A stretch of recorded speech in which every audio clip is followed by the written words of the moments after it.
Okay, so please settle down, then we can get started.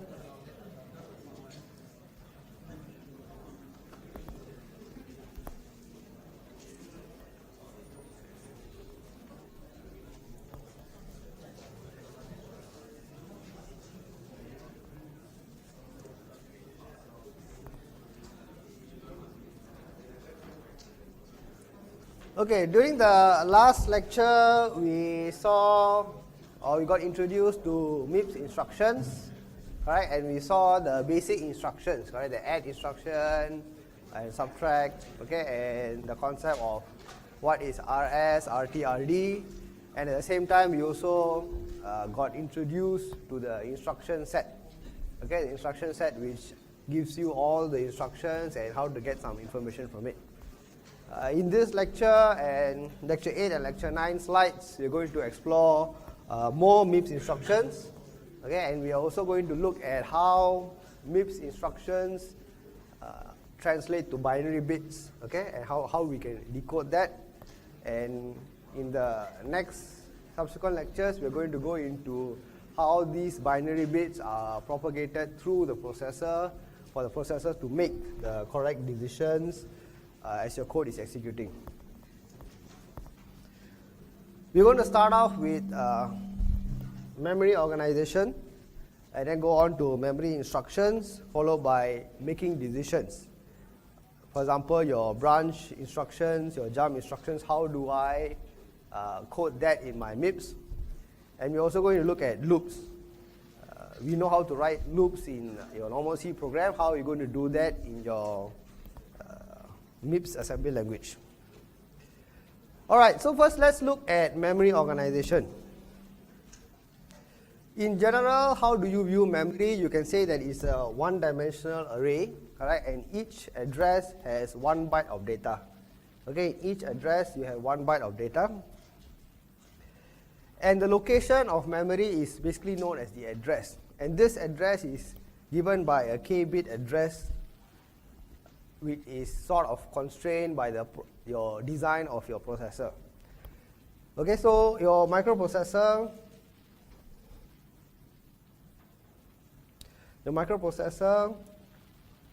effectively is connected to your memory system. Okay, let's say this is my memory. I have 2 buses that will connect to it. Okay.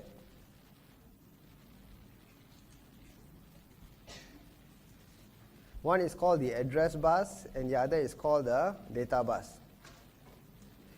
Okay, and the data bus width or the number of bits that I use for my data bus depends on the amount of data that I can process at any point of time. And this sort of correlates with what? Correlates with the size of my registers that I have. Why? Because if I can hold only 8-bit data in my register, which means my ALU is going to be 8-bit. Alright, I only can deal with 8-bit data at a time. So most likely I will also have a 8-bit data bus for my system. So if my processor is able to handle 32 bits at a time, that means all my registers are 32 bits, then I will also say that I will want a memory that also has a 32-bit data interface. So that is one aspect, the data. But the address, so if this is 32 bits, then your data bus will also be 32 bits. But how about your address bus? Your address bus is telling you how much space I have to access. Okay, so for example, if I say that my address is 32 bits also, then what does that mean? It means that the very first location in my address space is 0.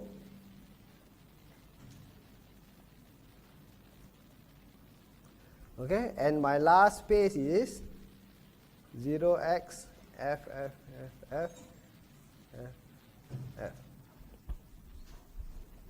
That is the address range. This is not the data, correct? This is the address range based on the address bus that you have. What can I put in my address range? Okay, what can I put in my address range? Basically, you can put anything that you want. Okay, when I say anything that you want, that means, for example, you will say that, or you can say that the first maybe 2 megabytes I reserve for my flash memory. Okay, so I can set aside maybe a 2 megabyte for my flash memory. Then somewhere along the way, I set aside maybe 32 megabyte for my RAM. Okay, and also I need to have some input-output devices, correct? I may need to have some switches, I may need to have some monitor, a keyboard. So all these I/O devices must also map to some address. So all of that is mapped to individual addresses inside your address space, which is constrained by the processor's address bus. Okay, so this is the mapping. So if you design a processor board from scratch, if you try to do it yourself, then all these are the factors you need to consider. Okay, but in our case, we are not doing that, correct? We are just straight away taking a processor and we're trying to understand how the processor actually works. So in given a k-bit address, the address size is 2 to the power of k. So in each location, from 0 to 2 to the power of k minus 1, in each location I have 1 byte of data, and that is called byte addressing. Okay, so in distinct memory address, we can access it as a byte or a word. Okay, and a word is defined by the size of the data that I can handle within my processor at any point of time. So in a MIPS system, we will say that one word is 4 bytes or 32 bits. Okay, so at any point of time, I can deal with 4 bytes of data because each of my registers is 32 bits. Now, how can data be arranged in memory? So when you have an array or you have multiple sets of data, the data can be aligned or can be misaligned. When you say it is aligned means what? That means it is at a boundary of 4 bytes. Okay, and a boundary of 4 means what? The last 2 bits will always be 0, correct? The last 2 bits of the address will always be 0. So if I look at this, what is the value here? 0, 0, 0, 0.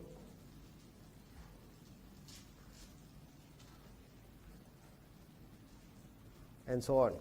So you can see that when I say I'm aligned to a word, the last 2 bits of my address will always be 0, correct? Because it's 0, 0, then 4, then 8, and so on. Any other number in between means the last 2 bits is not 0. Okay, so that is how you know whether a word, that means a 4-byte data, is aligned to a word boundary or not aligned to a word boundary. So that is the word alignment. Okay, so actually this is the answer I just gave you. Okay, so in MIPS, what do we know so far? What do we know so far? We know that we have 32 registers. The 32 registers can be accessed using the number, that means from 0 all the way to 31, or you can also access them using their names. Okay, so there are different naming conventions, for example S0 to S7, T0 to T9, and so on. Where do I get all this info? It's inside your data sheet, correct? So inside your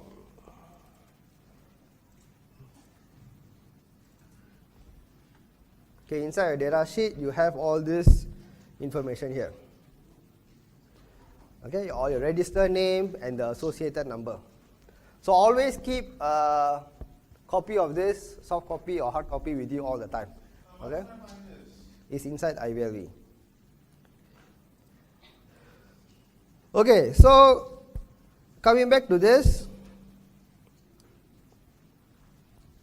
since we know that we have 32-bit address bus, but we are accessing based on words, which means that we are having 2 to the power of 30 words, correct? Because the last 2 bits, we always take it to be 0. Okay, so in terms of number of words, it's actually 2 to the power of 30 words, but it's 2 to the power of 32 number of bytes. Okay, so in MIPS, we use byte addressing, so the consecutive words will differ by 4. Okay, if my data, I'm going to access it as bytes, then I can also increment by 1, but if I'm accessing as word, I need to increment by 4. Okay, we will see that in a while. Okay, so there's a difference between how I access multiple or consecutive bytes of data in memory. So let's look at this example. LW is a load word instruction. That means I am transferring data from my memory to my register. Okay, from memory to register. So that is a load word instruction. Memory into my register. So when I say I want to access data from memory, I need to tell the processor what is the address, correct? Which part of my memory I'm trying to take data from. And that is given by this, the second half of the instruction here. If you look at this second half of the instruction, there are two components. One is the register, the other is the value. So what does the register contain? So this register, S0, must contain a value. And this value is actually what? This value is actually a pointer, in a sense, correct? Because it is holding, not data, it is holding the address of the base pointer. Why I say base? Because this number here acts as the offset. Okay, this number here acts as the offset. Okay, so there's two elements here. One is the base address and the other one is the offset. So this register, for example, if this register S0 holds a value of 8000, that means that is the base address I'm pointing to. Okay, so if I give you the instruction that L load word T0, 0, S0, that means wherever S0 is pointing to, okay, wherever S0 is pointing to plus this offset, that is my address that I want to access from. Okay, so in that case, I would have taken this data and put into my T0 because the offset is 0. But in this instruction, my offset here is 4. That means from where I'm pointing to. So wherever S0 is pointing to, I add 4 bytes. I add 4 bytes. So from 8000, I add 4, so I come to 8004. So that is the address from which I'm going to take the data. Okay, and I take how much of data? Do I take 1 byte? It is a load word, correct? The instruction is load word. That means I'm supposed to take 4 bytes of data. So that is why I take 4 bytes. Because this is a load word instruction. Okay, so again, the S0 is my base pointer. I'm pointing to the address that I'm supposed to access data from. That is the base pointer. So S0 must already have a value. Before this instruction is executed, there must be an earlier instruction to put this address into S0, correct? So there must be an earlier instruction before this. Then when I come to this instruction, I take whatever is S0, add an offset which is 4, and that gives me the final address that I'm pointing to. Then I go to that address location and take 1 word of data and transfer that into my T0, which is my destination register. Okay, so that is your load word instruction. Similarly, you have your store word. In store word is the other way around, correct? In store word, you are taking data from register and writing it to your memory. So the same concept, except that now your data is already in T0. Your data is already in T0 and I want to take this data and write to a particular address. How do I specify the address? Again, register plus offset. Okay, register plus offset is how I specify the address. So the register in this case I'm using is S0. So S0 is giving me the base address. And then the index in front of it is the offset. So S0 plus 12. So 8000 plus 12 is 8012. That is where I point to. So this data comes inside here. Okay, so that is load word and store word. Okay, so only load and store can access data in memory. Okay, load and store only access in data in memory. Other than that, all other computation that you see actually happens within the registers. Okay, so let's look at some translation of C code to MIPS code. How do you translate? So if I have this C code here, what am I doing? I'm accessing element 10 from array A, doing addition with another variable and putting it into array A index 7. Okay, so what must I do here? Before I start anything, I must take the base address of A, alright, and put it somewhere, alright, put it into some register. So I must know what is the base address of A, and before I start, I must make sure that I take the base address of A, put it into some register. In this case, we say the S3 already contains the base address. Okay, base address means the address of the first element in the array. And I want to address the 10th element here. So 10th element means 40 bytes away, correct? 40 bytes away. So I need to put an offset of 40. Okay, put an offset of 40 here and take that and load it into T0. I cannot straight away do arithmetic operation on data that is still in memory. Your MIPS instruction doesn't allow it. Okay, all your arithmetic operations, logical operations, your data must be in the register first. Okay, so I cannot have an add instruction that say go to this memory location and add 1 there. No. I need to take the data, put into a register first. So first step is to take the data and put into a register first. Then I can do my add operation. So in this case, the H is inside S2. Okay, so that is why I do the add operation here. And after I get the result, then I write it back. So once I get the result, I must write it back to my memory. So that is my store word. So your store word is to take the answer that you have and write it to your memory location. And since S3 never changed, correct?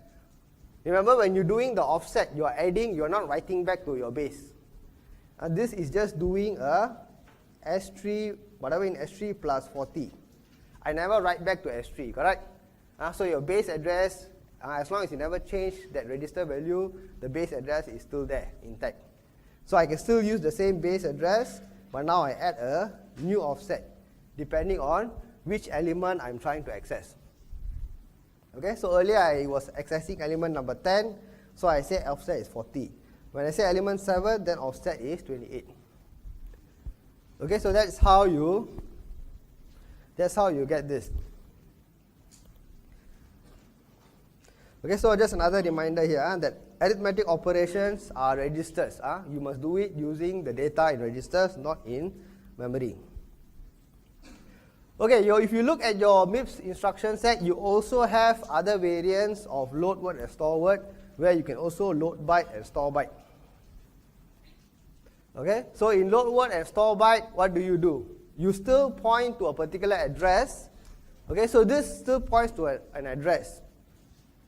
Okay, so in this, what do? You take S3, whatever is in S3, okay, the register plus 12, that gives you some address that you point to. Okay, so in your memory, this is going to point to some address, but I only take the single byte.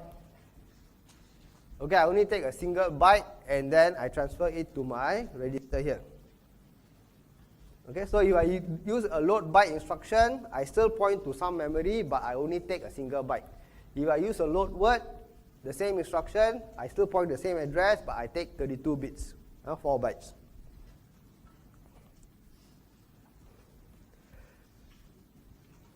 Okay, rightfully, MIPS disallows loading and storing of unaligned word. Okay, what do you mean by unaligned? That means if I say load word or store word, okay, so if I say load word into S0 and I try to say 13 plus T2, for example, okay, 13 is not aligned to a word boundary, correct? It's not a multiple of 4.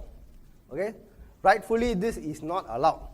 Okay, but since they want to provide flexibility, they give you pseudo instructions.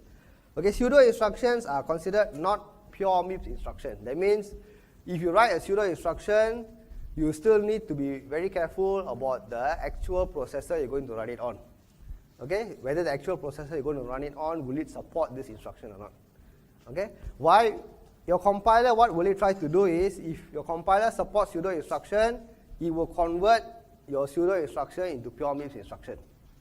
Okay, so when you try to use this instruction called unaligned load word, unaligned store word, you will not throw any error, you will still accept it, but it is not considered a single instruction. Okay, in MIPS we know that each instruction is how many bits? Each instruction is, I already say what, anything to know, just hantam 32, sure can correct one, at least 50% chance. Correct, each instruction is 32 bit, correct, one word. Okay, so every instruction is one word, but that is only for pure MIPS instruction. If I say I use a pseudo instruction means what? That means it is not considered a single pure instruction. Okay, your compiler will need to translate this pseudo instruction into multiple MIPS instructions. Okay, so when you write a pseudo instruction, when you compile it, you may see a few MIPS instructions. Okay, so you cannot say that that is one word, it only occupies one word of memory. It may occupy more words of memory. Okay, you can also look through your data sheet, your instruction set. There are other kind of load and store instruction which you can explore. So in the next lab, when you're going to play around with your Qt Spim, which is your MIPS simulator, you can actually learn how to write some MIPS code, okay, on your PC and see the memory content and see how registers are changing and so on using the simulator tool. Okay, let's look at an example here of arrays and mapping. So in this case, we are doing something similar to just now. So S3 is holding the base address of A, and now I want to load the first element. So the first element is 4 bytes away, correct? 4 bytes away, so I add an offset of 4. Okay, subsequently I add with S2. Why? Because S2 is my H, and the answer I write back here. Okay, so if you look at the memory layout, you see that I have A0, A1, A2, A3, and each of it occupying 4 bytes of memory. So as far as the memory is concerned, it's a continuous flow of memory. Okay, but you must remember it is byte addressable, correct? That means each address is 1 byte. Okay, so when I talk about an integer array, for example, then it is 4 bytes per element. Okay, so that is the important thing you must remember. Okay, so the key concept again is register do not have type. Okay, there is no such thing as whether my register is holding integer value or character value or float value. You do not know. Your register is holding ones and zeros. Correct? The interpretation only you will know. Okay? So there is no implicit data type in register. If I look at this instruction, what does it do?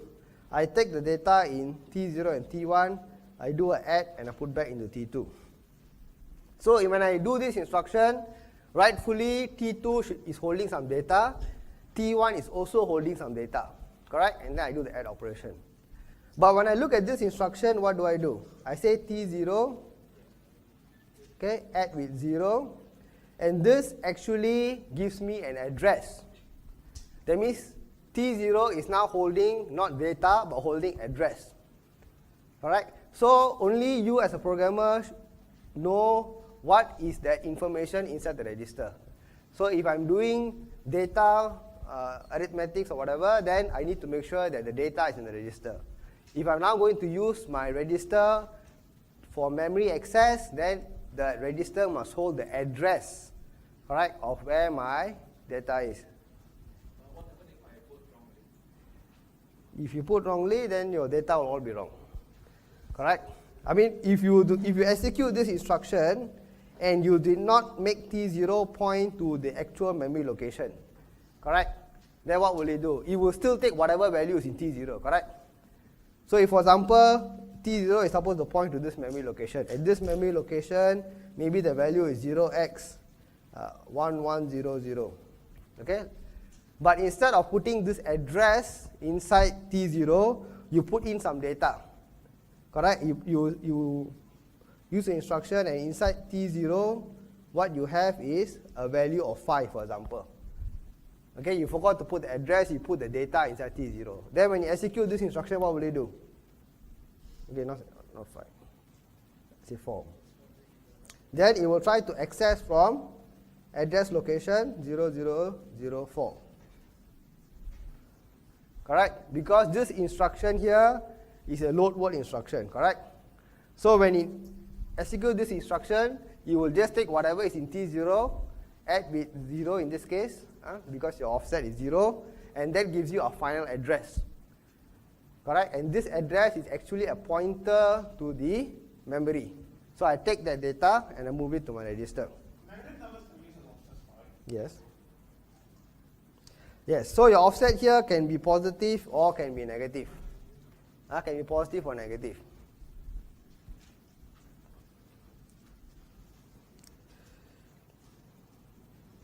Okay, so again, this is a common mistake many students will make. Your consecutive word addresses change by 4, not by 1. Okay, because you are byte addressing.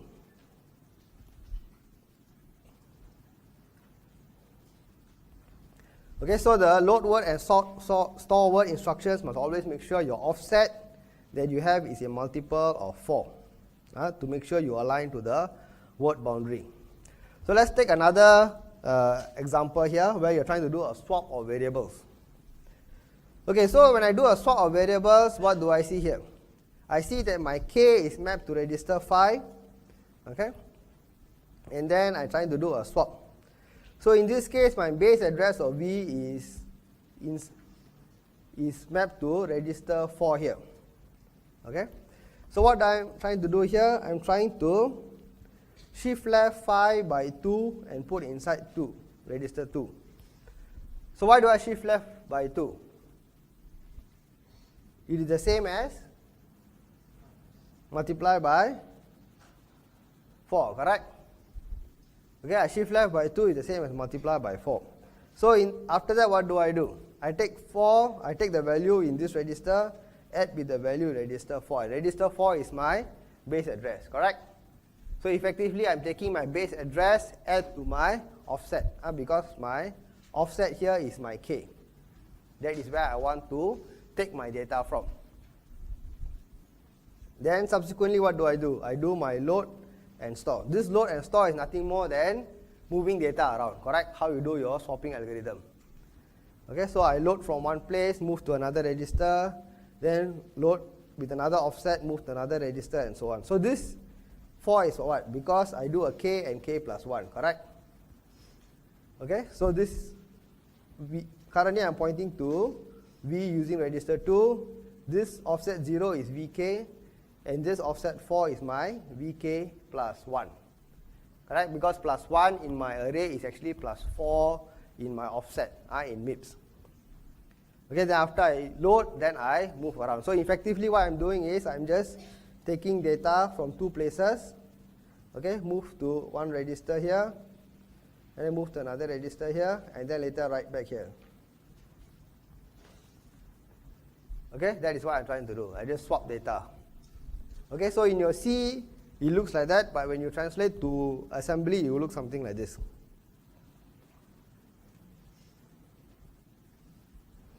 Okay, so these numbers you can go through again.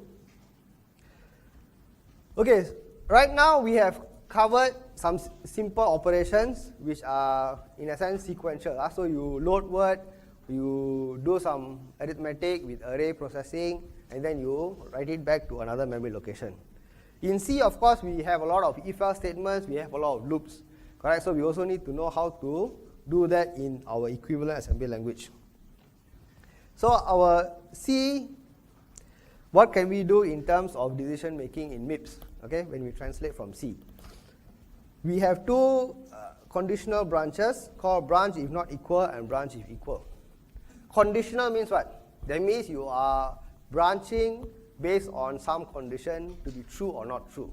So you check first. You check whether some condition is true. If it's true or not true, then you decide to branch or not to branch. Unconditional means you will always do it. So in this case, a jump instruction is unconditional. So if I see a jump, I will always jump. Okay, for branch, there is conditional. And when I do a branch or I do a jump, I need to put a label in my code. A label is something that you also have used in C before, correct? Not every time you use it, but if you use break or you use go-to statement, in C you can also use go-to statements. So if you use go-to statement, you must also provide a label. So whatever you do in C also applies here. So in MIPS, you can also put a label, okay, to specify a line in your code. Okay, so a label is not an actual code, but it gives you a placeholder to say that I'm now going to go to this particular line or this address in my code. So what are the two conditional branch instructions we have? We have branch if equal or branch if not equal. So in this instruction, what do? If equal, that means if R1 and R2 are both equal, then I branch to this label called L1. Okay, so L1 will be some line in your code. Similar, I can also say branch if not equal by using B and E here.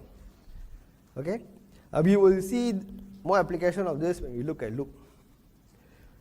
Jump to L1 will always jump. Okay, will always jump. So it's unconditional. Okay, so in C it is equivalent to your go-to code. Okay, so let's look at this, how it can be translated. So this is a simple if statement where you're checking for two variables. If I is equals to j, I do something. Now how do I translate this to my equivalent MIPS language? So one way is this. I can say branch if, okay, so let's look at the left hand side one. The left hand side is the sort of direct translation. Why? Because I'm trying to check for equal, so I also check if equal, correct? Okay, and I assume that I and j are in S3 and S4. Okay, so this is I and this is j.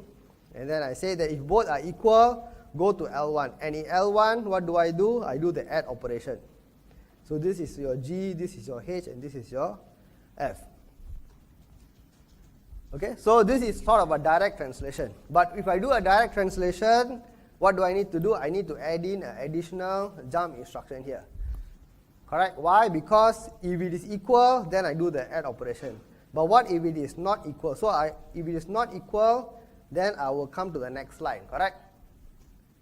Okay, so the next line should not be the add operation. It should be a line that makes me skip the add operation. It should make me skip the add operation. So in the next line, what am I trying to do? I'm trying to jump to exit. So effectively, I'm trying to skip the add operation here. So that is one way of converting your C to assembly. And now let's look at the other option on the right. On your right, you see another option where you say that though we are trying to check for equality here, I use the reverse logic here. And in this case, I check whether it's not equal. If it's not equal, then I go to exit. So I will come to the next line only when if equal. Correct? I will come to the next line if both the register are holding the same value, which means the condition is satisfied. Then I do the add operation. Okay, which one is better? Definitely on the one on the right, correct? Why? Because I compile to use lesser lines of code. Okay, though logically both are the same, the compilation on the right is a better implementation because I forego an unnecessary jump inside my instruction. Okay, so one of the common technique you can take note of is this. See whether if I can invert the code, will my code be shorter? I invert the condition, will my code be shorter? So if in C you're trying to check for equal, see whether if I use the branch if not equal, gives me a more elegant solution. Okay, so another example here. If I is equal to j, then I do addition. If not, I do a subtraction. So this is one possible way of doing it. So if it's not equal, I go to else. So if it's not equal, that means it is just the subtract operation. If it is equal, so if I come here means it is equal. And it's equal, I do the add operation. Okay, in this case, since it is if else, I need to put a jump here. Correct? Because if I don't put a jump, what will happen? I will execute the addition and then I execute the subtraction as well. Correct? Okay, because it is sequential line by line. So after I do the add, I must make sure I skip the subtract. So that is why I need to add one more jump here, so that if the equal is satisfied, then I skip the subtraction and go to the next line. Okay, so that is how you must think, whether how do I sequence my code to implement the logic. Okay, so effectively this is what we are trying to do. Okay, at C we know how to do it very easily, but when we translate to MIPS, okay, it is a bit of a thinking process. Okay, one thing you can try is you can rewrite with branch is equal. Okay, the same logic, except that now you can see for yourself whether you're going to get a more elegant code or you're going to get more lines of code. Okay, another mapping here, if statement. If I is not equal to j, what is the corresponding high level statement? Sorry, given this MIPS code, what is the corresponding high level statement? So I'm trying to check if it's equal. So if S1 is equal to S2, then I go to exit. That means effectively what? Don't do anything, correct? And because if it's equal, I already jump here. So I'm not going to do anything. Only when S1 is not equal to S2, then I do the add operation. So this logic is what you must understand from this two line of code. Then from there, I can translate to doing this. And effectively, this add operation is add 0 with 0, put back into S0. So I'm assigning a value of 0 to my S0 register, correct? Which is this. Okay, so it takes some time. If you have not done any assembly language before, it takes some time to understand how to do this translation.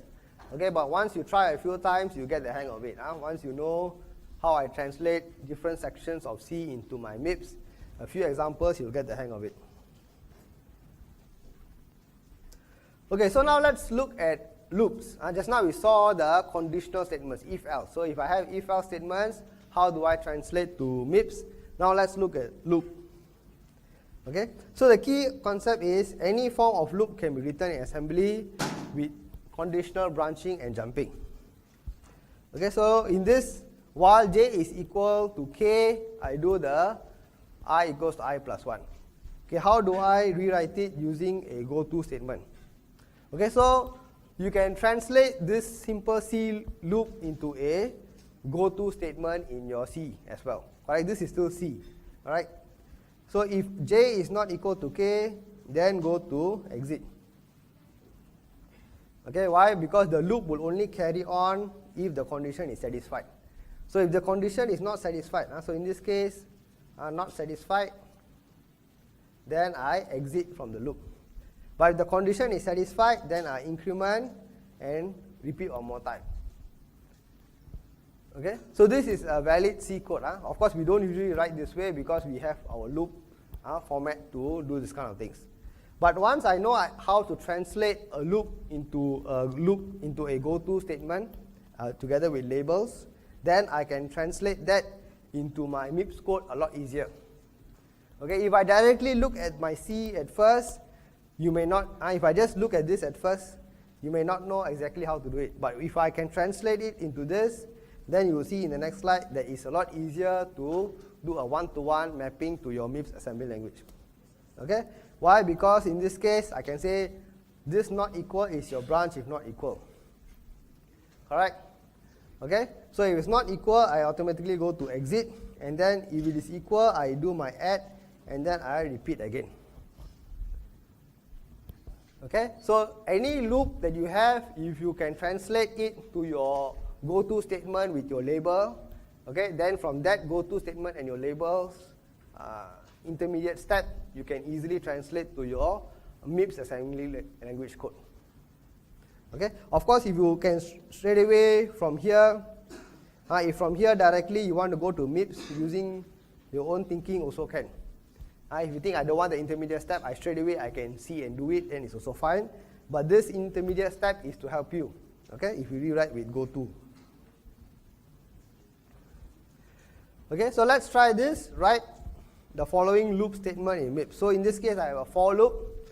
Okay, it's supposed to run for 10 times, and each time I do an add operation. Okay, so let's see how will I go about with this.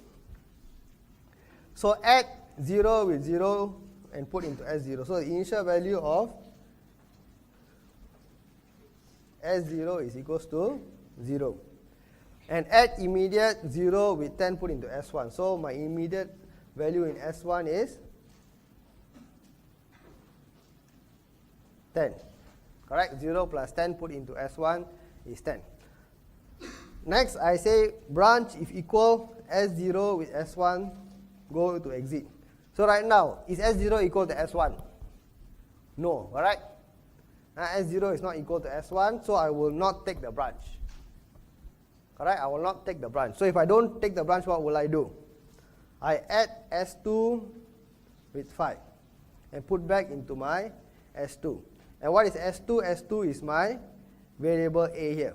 Correct? So I take S2 equals to S2 plus 5. And this S2 is your variable A. And S0 is what? S0 is my loop counter. So after that, your S0 will become 1. Correct? And then I jump back to loop here. And then I check again. Is 1 and 10, is it equal? Correct? Okay? So effectively, I am translating my for loop to a sequence of MIPS instructions. Okay, all this is quite standard. Once you do a few examples, you will get the hang of it. No need to worry. Right now, it may seem like some foreign language to you, but after a while, it will be okay. Now, inequalities. Okay, so we have branch if equal and branch if not equal, but there is no branch if less than. Okay, why? Because we have a set on less than. Okay, so we check for equal and not equal, correct? We set for equal and not equal, but in your C program, very often you also check whether something is greater than something or less than something, correct? Okay, so how do I do that in my MIPS? You use the set if less than, SLT or SLTI, set if less than using immediate. Okay, so how do I do this? I say if S1 in this case less than S2, then my T0 will be equals to 1.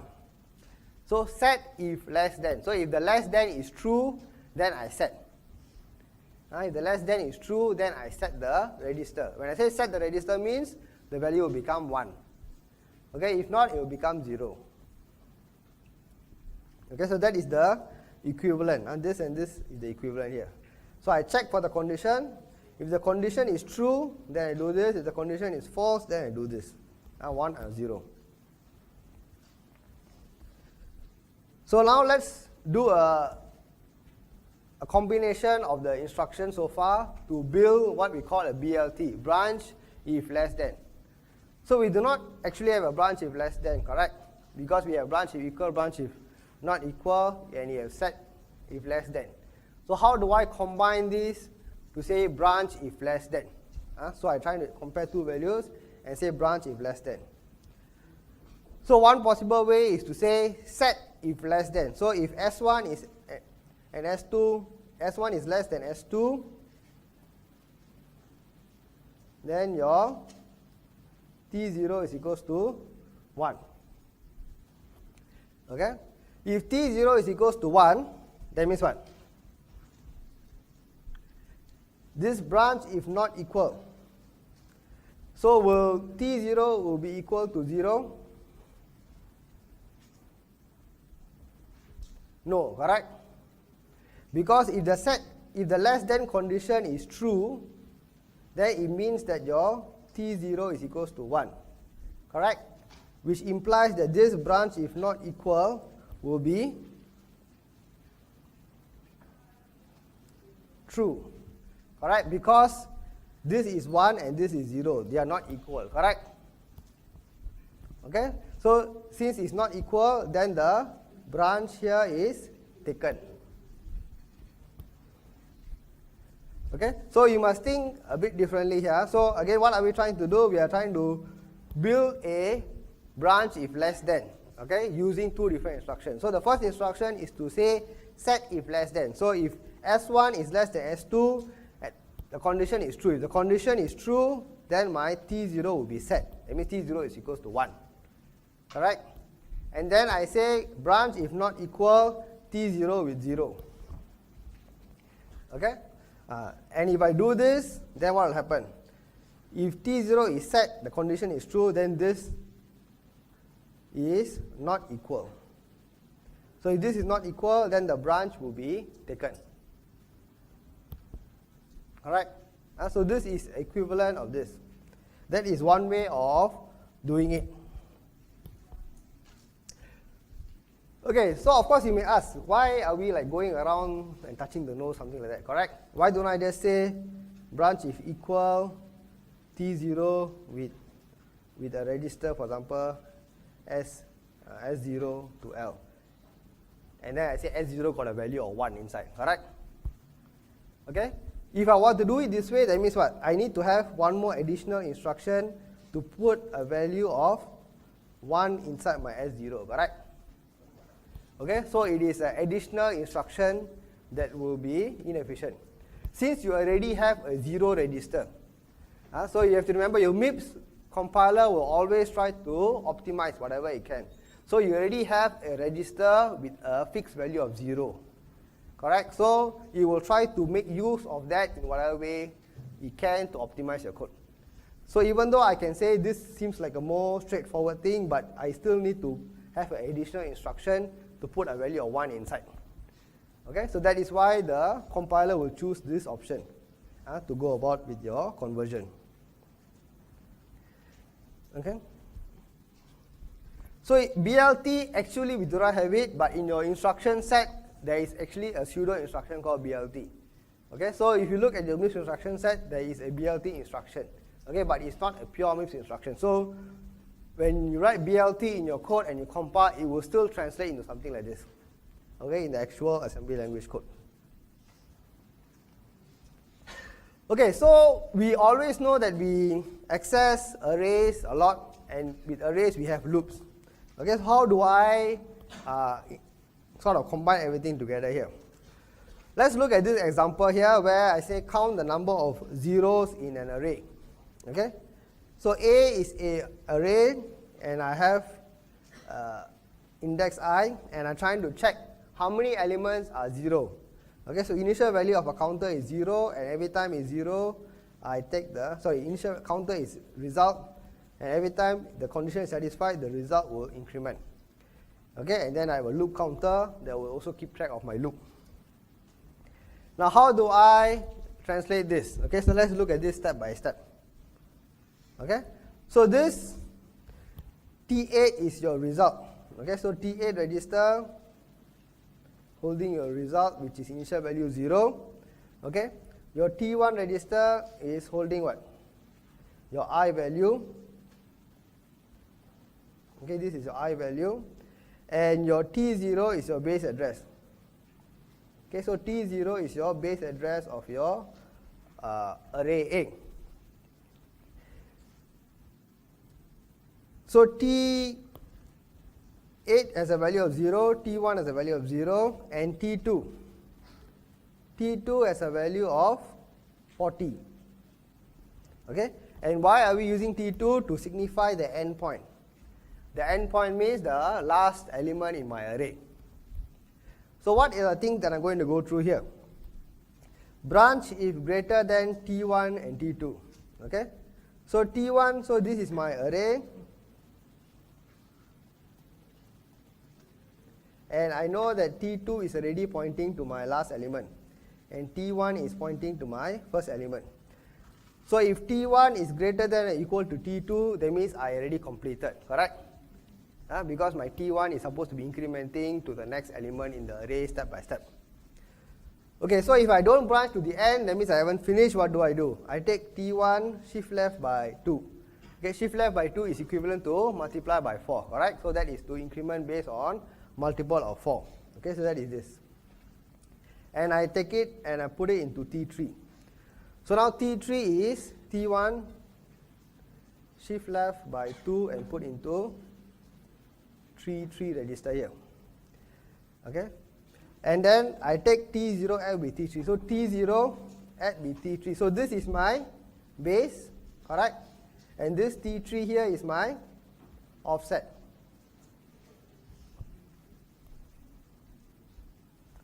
Okay, my base is T0, my offset is T3. So I add T0 plus T3 and put into T4 here. So what am I trying to do here? I'm trying to add my base address and my offset together and create a final address. Okay, why am I doing that? So that subsequently I every time use this T4 as my base with offset 0. It's always going to be offset 0. Why? Because I already add the offset earlier on, correct? Okay, in my earlier instruction here, I already add the offset. I already add my offset to base. Okay, so that is why in the next instruction, my offset is always 0. Okay, so this is one way of doing it. Okay, so instead of every time changing my offset value in my instructions, then I keep my offset at a fixed value, 0. So in an earlier instruction, I already add the base and the offset and put into my register. So now T4 plus 0 put into T5. So this T0 plus T3 put into T4. Correct? And T4 is pointing to where? T4 is the one that is now pointing to the memory now. Correct? T4 is the one pointing to. So whatever is T4 pointing to with offset 0, take this data and put into T5. Correct? And then what do? In T5, I check whether is it equal to 0. So if it's not equal to 0, then I skip. Why? Because this add, I'm trying to keep track of wherever the data is 0, correct? And that is my C program here. So my C program is trying to check whether the element inside my array is equal to 0. If the element is 0, then I increment my counter, correct? So this check is actually done here. Because now T5, whatever value here, this is my data, the actual data in the array. Okay, and if that data is 0 or not equal to 0, then I decide whether to increment my counter. And this increment is my loop counter. Okay? And then what do? After I increment my loop counter, I jump back to my loop here. So you can see that in this implementation, when I finish everything, I jump back to the beginning of my loop, and then I do my check here. So this is the point where I decide whether I should carry on with this next iteration or I exit from the loop. Correct? So this I++ is done at the end, and then I go back to the top of my sequence, and then I check if I should carry on with my loop or should exit. Can? Okay, so we will take a short break here, and when we come back, we will look at another implementation of this. Okay, so come back in another 5 minutes. Okay, then we will carry on to look at another implementation. So don't worry if you look at this, you cannot understand, you think you're jumping off somewhere, no need, don't worry. It takes some time to internalize and understand how it works. Okay? So if you go through step by step slowly, then you understand the sequence. Okay, at first glance you may not get it, but it's okay, don't worry.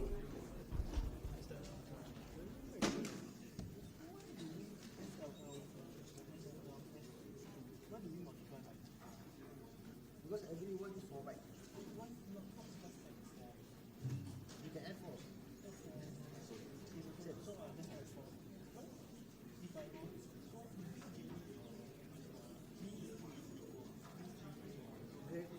BG is branch in greater than.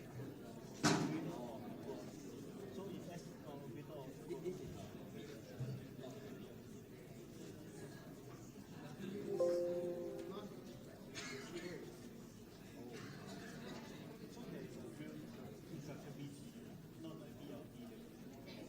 if you look at instructions, pseudo instructions, branch is less than. All these are pseudo instructions, they are not pure instructions. But still workable if we do it.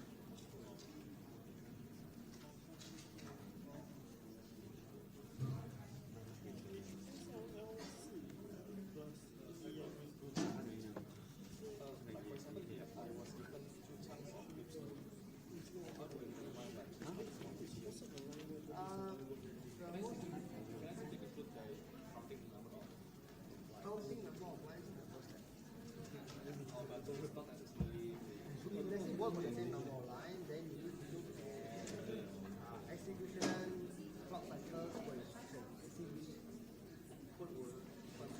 有什么？这样 add 也可以。哦，so is as long as you find a way to Not forward. sometimes you may have 这样 add 也是可以。 a code F4 bytes or F4? because you use add 4 bytes. some So it's very add 4. complicated F4 is secret. instruction, you may actually discover that one. The Not 4 bits. that's the case. So multiply by 4. Right? Oh. So if you want, we need to use the address add 4 plus 4 bytes. Add address 4, You can use any instruction also. which is add the address plus 4 bytes. Yeah, effectively, add the address by column. How does the we don't get it from the Because when you shift left by 2, you equivalent to multiply by 4. yeah, but I actually we don't understand why. Because each word is 4 bytes. So if you look here,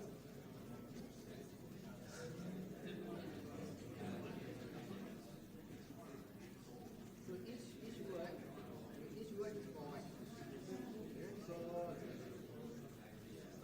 But with plus 1 only. so each word is 4 bytes. So since each word is 4 bytes, that means if let's say I want to access data at 8000, it's 8000, 8001, 8002, 8003. You want to, that is one word. So in your array index is A0. But if I say A1, that is the next integer, alright, which is 4 bytes itself. So your index, you need to multiply by 4 to get the actual offset. Your index 1 is actually multiplied by 4. Yeah. Because each one is 4 bytes. Oh, either that or you add 4 lah. Then what is BGB?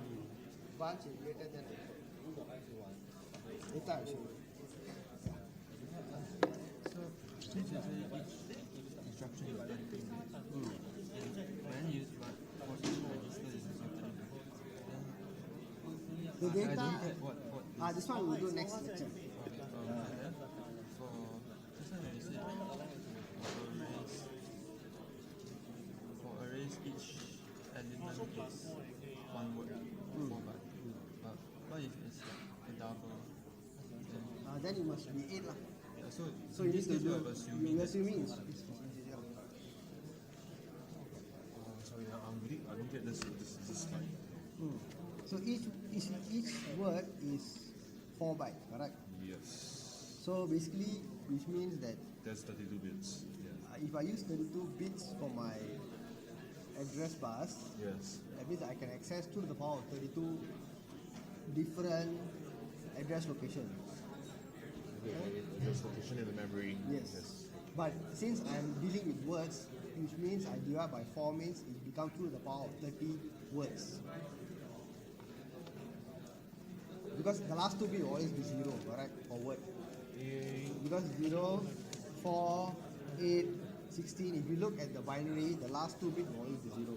Yeah. When you are word aligned. So since I'm word aligned, that means I take the address range and divide by 4. That is the total number of words I can address. That's why we say 2 to the power of 30 words The last 2 will always be 0. for word access. So if the first 2 is, if the first start with 0 and the last 2 end with 0, right? First as in what? Oh no, as in, whenever the 4 byte, right, the last byte end with 0. The is last 2 bits end with 0 and with is 0 aligned. is aligned. If misaligned, is Can be any number.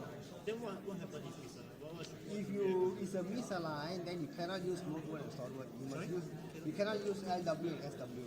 Oh, okay. You must use the unaligned load or unaligned store. Oh, that's all. So basically, there's not much issue, but it's still a word. It is workable, but it is not recommended. Is it possible like the last 2 bits 0 0, but you still get a misaligned? No. Why will there be misaligned? Like what make misaligned? Because you are trying, since you are trying to access word at a time, then it has to be that the last 2 bits must be 0. So if the last 2 bits is not 0, and you try to use float word, then something is wrong. That's why you say it's an error. But if so, you won't compile at all. If you use The LW you will or stuff. you may not compile or you may not run it. Thank you. Why do you I times 4? Because this, you see your T1 is your I, correct? Yeah. So A0, A1, A2, A3, correct? But each A1, for example A2, It's four- is it's 4. base 4, right? Must be it's base by 4. Down here T1 is 0, no? Correct. I T1 is 0. So initially it's 0, but the next iteration I plus 1. And then continuing on, it's going to be 2, 3, 4. No, when it become 1, I shift left by 2 become 4. Yeah? So it is 4 means it is the next byte, next word. Yeah, but then I plus plus at the end. Yeah, so T1 is still incrementing in 1. But before I use T1, I shift left by 2. Alright, so my array index is still 1 to 10. But before I use it, I shift left already. That means I already multiply by 4. Okay. Then so, I use it. So T3 doesn't change at all. T3 will change because every time I shift left T1. So initially T3 is 0, correct? Yeah? Then subsequently T1 is 1, so T3 will become 4. Then when T2 become 2, T3 will become 8. Ah. Thanks. Does this operation always qualifies? This is sorry. Note word is always 4 bytes. It's always qualifies. But if we have something which is like each word is more than 4 bytes. There is only 1 byte, 4 byte, or 8 byte. If you're anything other than that, then you use note byte. Like if like Because your variable that you declare in your C is what? Integer, character, float, double, correct? So it's either 1, 4, or 8. if a data is Alright, so if anything in between, let's say you have something funny, then you use note byte to access individual address. just sounds So you use note byte to access individual location. I'm really dumb. Where's the 2 zeros, right? The two register. Why was it used for? Which two register? You see, there's 30, right? Because No, there's okay, two. so you can see here. When my address is 0, my last two bits is 0, right? Yeah. When it's 1, it's 0, 0, 0, 1. Yeah. So it's 0, 1. When it's 4, then again it's last two bits. That means whenever I'm analyzing a word or a my last two bits are always 0. So that means that if I have 8 bytes, in this case 8 bytes, if I divide it by 2, that is again, here I said, if I divide by 4, I get 2 words, right? Because I got 4 bytes in each word. So similarly, I put the power of 2 bytes. But how many words do I have? I divide by 2, right? So you divide by 4. Divide by 4 is equivalent to the last 2 bits becoming 0.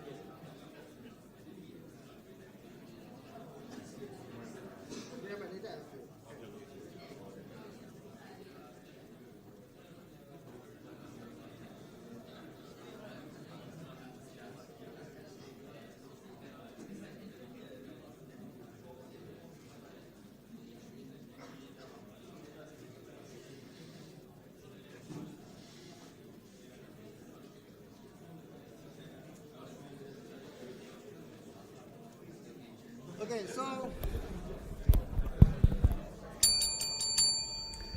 Okay, so thank you for staying and not running away.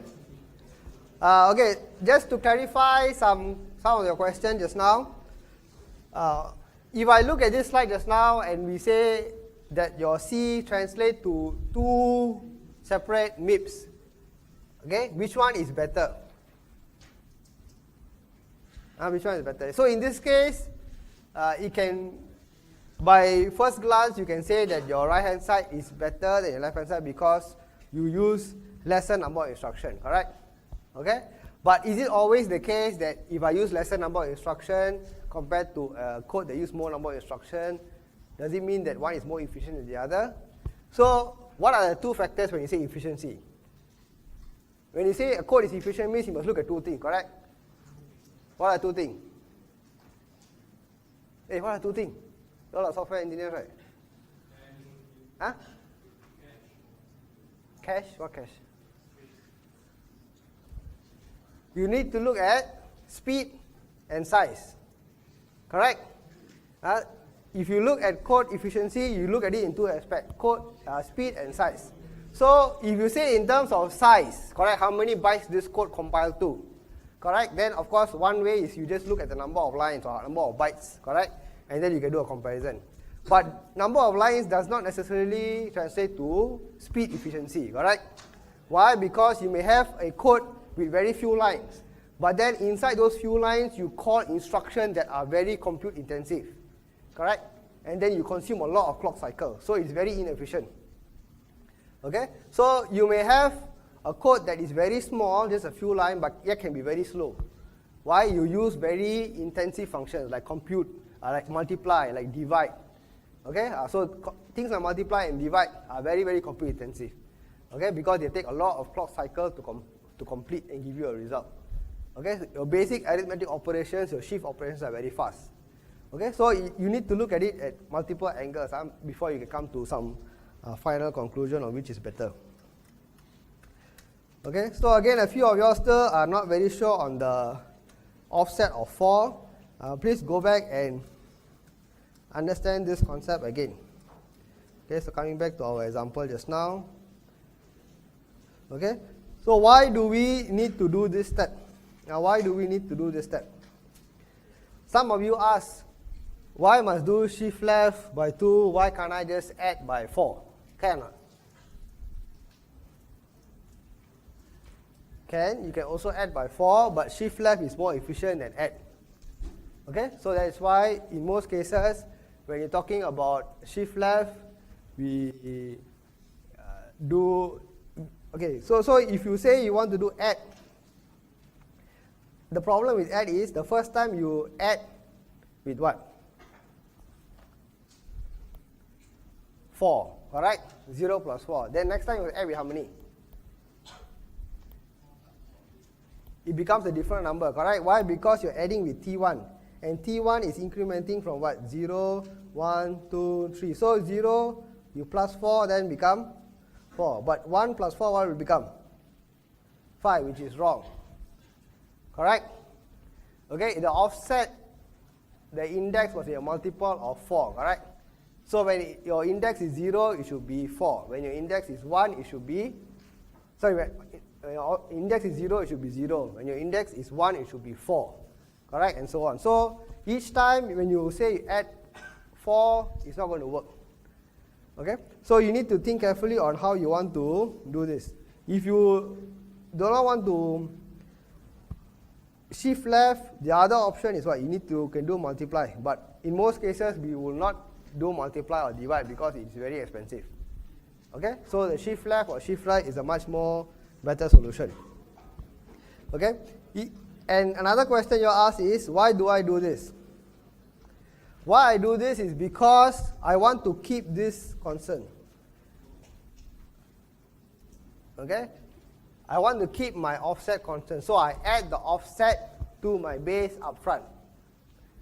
Okay? I add the offset to my base up front. So my instruction there is always going to be 0 offset.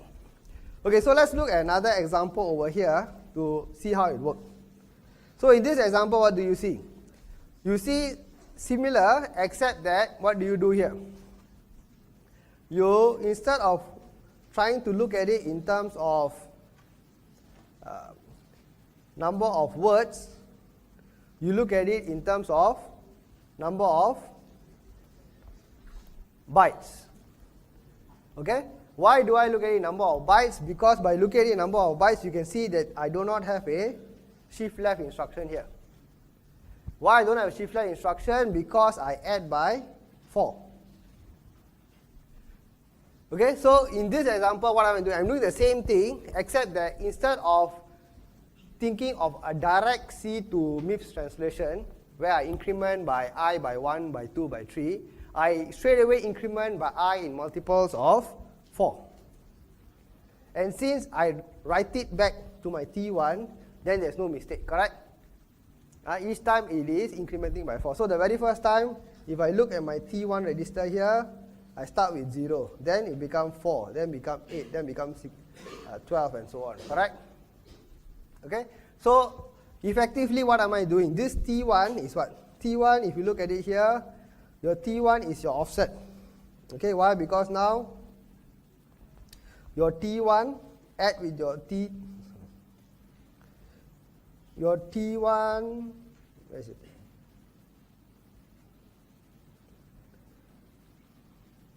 T1 is the address of your current item here. Okay, so when your T1 is pointing to your base address of your first element here, so this is your array and this is your address 0 here. Correct? So after I access, I say T1 plus 4. So I straight away add to my next 4 bytes. So here is 4 byte, correct? And after I finish, I add by 4. So straight away I go to the next 4 byte here. Correct? And so on.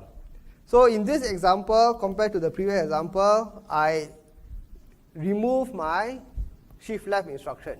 Okay? Why? Because I write the loop based on 160, which is the number of bytes. Okay? So by writing the loop based on the number of bytes and also making sure that my offset is directly done in multiples of 4, then everything falls in place. Okay? If I write my MIPS in terms of index pointing, that means increment by 1, then every time I increment, I also need to multiply by 4, correct? That means I need to shift left. Okay, so these are two different approaches, but both are equivalent in the sense that both are trying to cycle through your entire array and do something. Okay, so it takes some time, so do not worry if you do not get it upfront. When you try it yourself, okay, when you write out the code yourself, you will understand how it works. Okay, so it takes some time. So just to summarize, what we have covered here is some of the basic arithmetic, some memory access, and so on.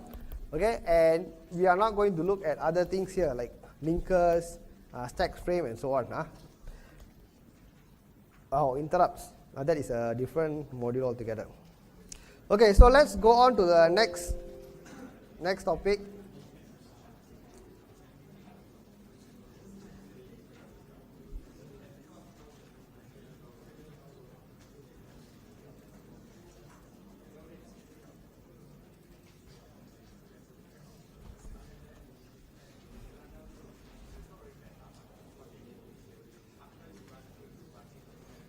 Okay, so before we go to the next topic, just a few things. If you notice in your instruction set, just now what we saw, the branch if less than, branch if greater than, all these are pseudo instructions. Okay, all these are your pseudo instructions which you can use. Okay, again, what does that mean? It means it will translate to a few real MIPS instructions. Okay, so the actual branch is greater than or less than. Sorry, the actual MIPS instruction is branch if equal or branch if not equal. Okay, and set if less than. Okay, you can combine them to create your own branch if greater than or branch if less than, or you can use the pseudo instructions to do it as well.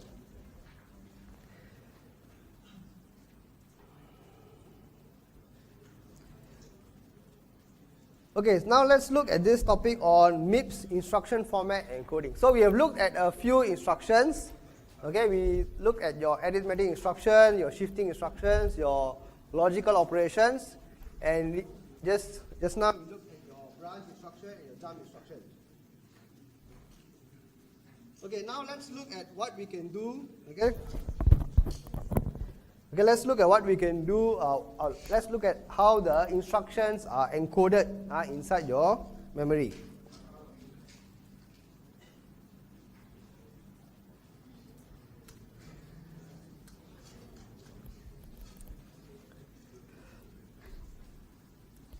As we have seen earlier, what your MIPS or your processor understands, okay, is nothing more than your machine code. And your machine code is what? Your ones and zeros. Okay, so the ultimate execution of your processor is based on the ones and zeros. At a high level, we write in C, and now we are exploring the middle layer, the assembly language. Now we have seen how C translates to your MIPS assembly language. Now we're going to go the next level. From MIPS assembly language, how do I translate to the actual binary bits, the actual ones and zeros that go into my processor. And that is going to prepare us to build a MIPS processor in the later lectures. So some of the basics again, each MIPS instruction has a fixed length of 32 bits. Okay? And one of the important things is what? Okay, the people who come up with all this processor architecture and they design, okay, what is the main thing? They want to keep things as regular as possible. As regular means what? That means if I've already designed a particular block, how to maximize the usage, correct? If you want to design a processor that has a separate block for every possible type of instruction, every possible type of combination, then the processor is going to take up a lot of space. Okay, so when the architectures are designing a processor, they try to make it as simple as possible and try to reuse as many of the blocks as much as they can. Okay, so that will minimize the hardware. So in terms of instructions, we have 3 types of instructions that your MIPS processor supports: your R type, I type, and your J type. And we have seen all these 3 already. Correct? Your R type is basically you have 2 source and 1 destination. Okay? Your immediate, you have 1 source plus 1 immediate value and 1 destination. Okay? And finally, your J type, which is to jump to a particular location. In terms of registers, we have 32 registers. You can access them using the number, or you can access them using their equivalent name. Okay, both will work in your program. So there are only 3 registers that you should not use, which are this. Okay, AT register, which is reserved for the assembler, and your K0 and K1, which is not shown here. Okay, so these are the registers that you should not use in your program. Other than that, you can use them freely. Now let's look at the R format instruction. So when I say I have an R format instruction, this is how it looks like. Okay, so all this is also inside your data sheet. So if you look at your data sheet, it's also there. Now we're going to see how your R format instruction translates to this. So you have your opcode, RS, RT, RD, shift amount, and function. So you have total of 6 different fields inside this 32-bit instruction. Okay, so how do I translate? So the 32 bits are translated to this. So 6 bits for opcode, 5 bits each for your RS, RT, RD, 5 bits for shift amount, and 6 bits for function. Now each field has a name, and the value is dependent on how many bits it used to represent it. Okay, so let's look at this instruction here. Add 9, 10, 8, 9, and 10. So how do I translate this? Okay, so your 2 source operands are your RS here, RT here, and this is your destination register here. Okay, RS, RT, and RD. So what does that mean? So when I look at this instruction, I straight away know 15 bits already, correct? I straight away know the 15 bits because I know what is RS, RT, and RD. Okay, so if I were to translate this, your RS, RT, RD translate to your 9, 10, and 8. So this is your 9, this is your 10, this is your 8, correct? Your decimal to binary representation. You are not specifying the value in the register, you are telling which register I'm talking about. Correct? You are only specifying which register the data is in. You're not giving the data in the register. You're just telling the instruction where is my data stored, which register am I using for my instruction. Okay? So when I look at 8, 9, and 10, I straight away know that RS, RT, RD is this binary bit pattern, correct? Okay, so now what is left? Opcode, shift amount, and function. Opcode and function, where do I get it from? Any guess? Instruction set. Very good. So instruction set, let's look at instruction set. So your instruction set, if you look at your add instruction, your last field here, there is two parameters here, opcode slash function, correct? That means when you are given two numbers, the first number is your opcode, the second number is your function field. So in this case, my opcode is 0, my function field is 20 hex, correct? So that is how I get my opcode and function field. So my opcode here is 0, and my function field is this. Okay, this is actually 32. 32 is because 20 is hexadecimal, correct? 20 in hexadecimal translate to 32 in your decimal. That's why you get this. Okay, or you straight away translate 20 hex into binary, also you'll get this. And your shift amount. Okay, for your add instruction, you do not use shift. You only use shift when you have a shift instruction. Other than that, all other instruction, you do not need to look at shift. So your shift will be 0.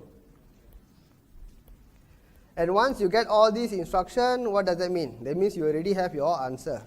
So this is the binary representation. To make it easier, of course, we will translate this to your hexadecimal representation, which is grouping it into bits of 4. So this is your final answer. So your add instruction, when you write your add instruction, it will actually be stored in memory as this.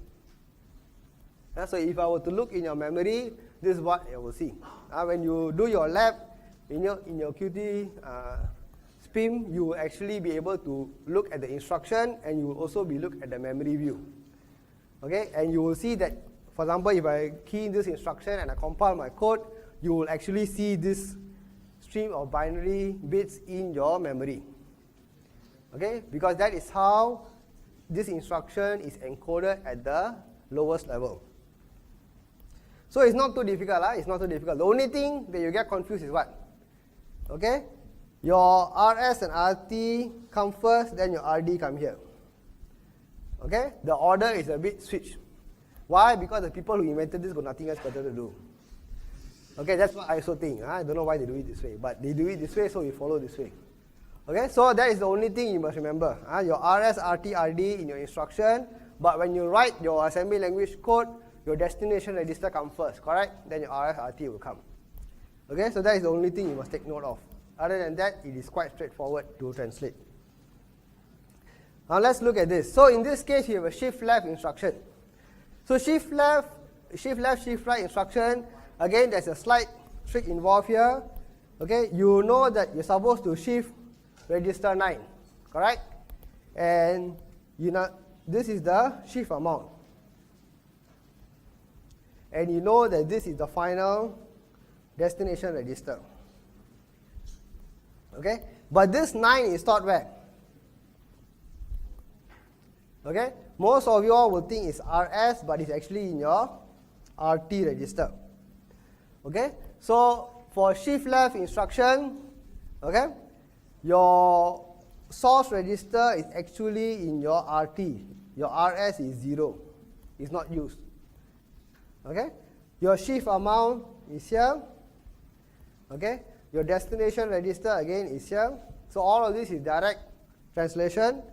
Your opcode and function field, where is it? Again, you look back at your instruction set.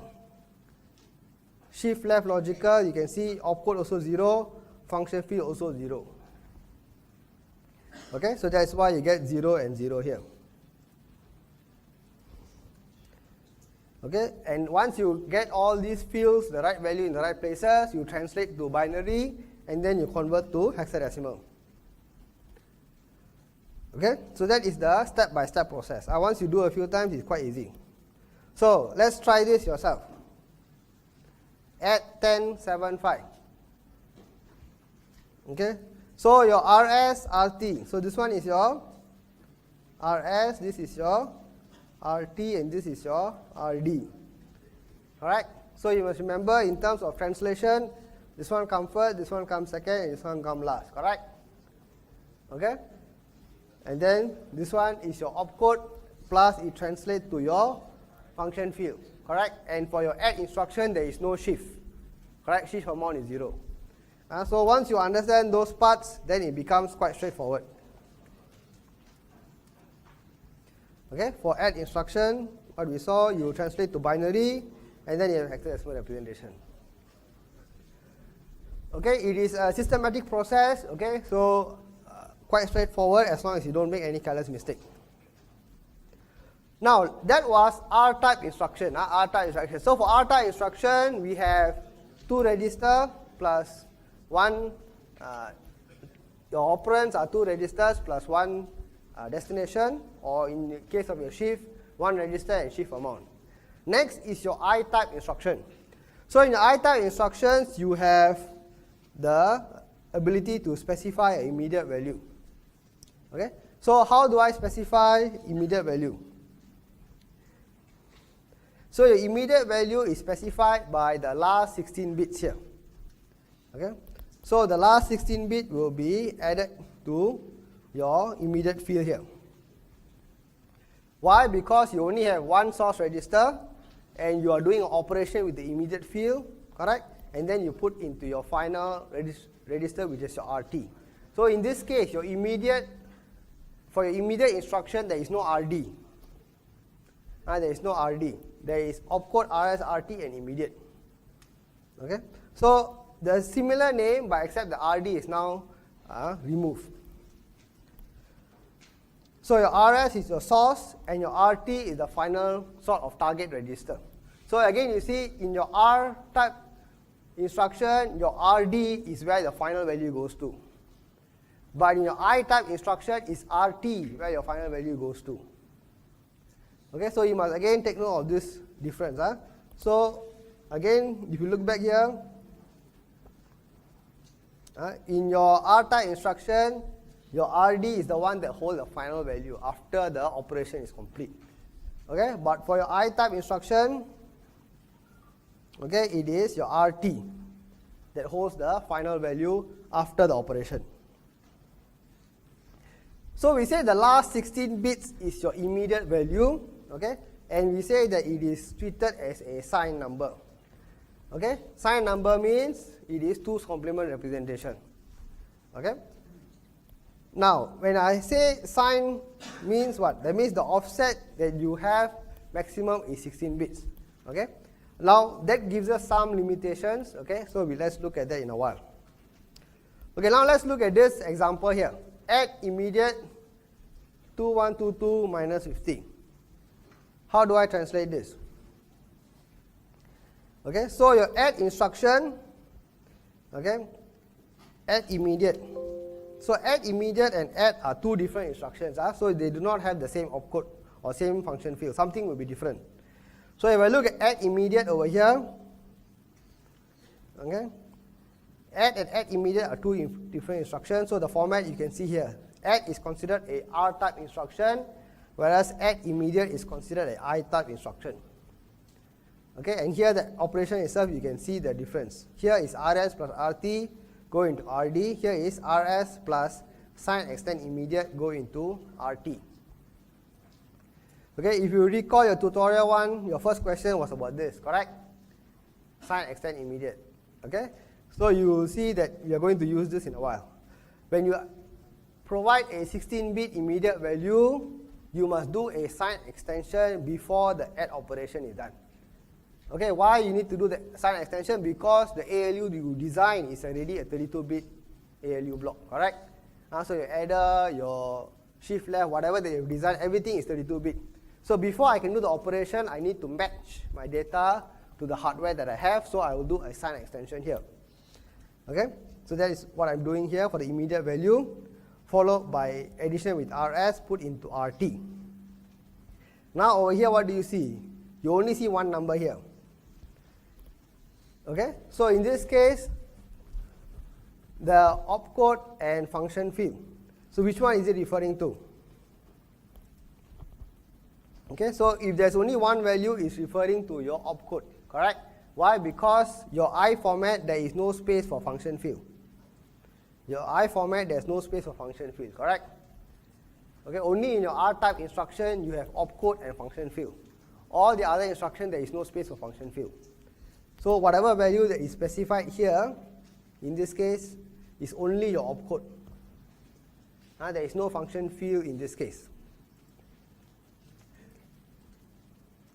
Okay, so let's see what happens over here. So opcode is 8, 22 and 21 are the actual register number, correct? So I just translate that into my hexadecimal binary equivalent. You get that? Now the key thing is this, minus 50. How do I specify minus 50 in my 16-bit space that I have? How do I do that? Easiest way is what? Use calculator lah.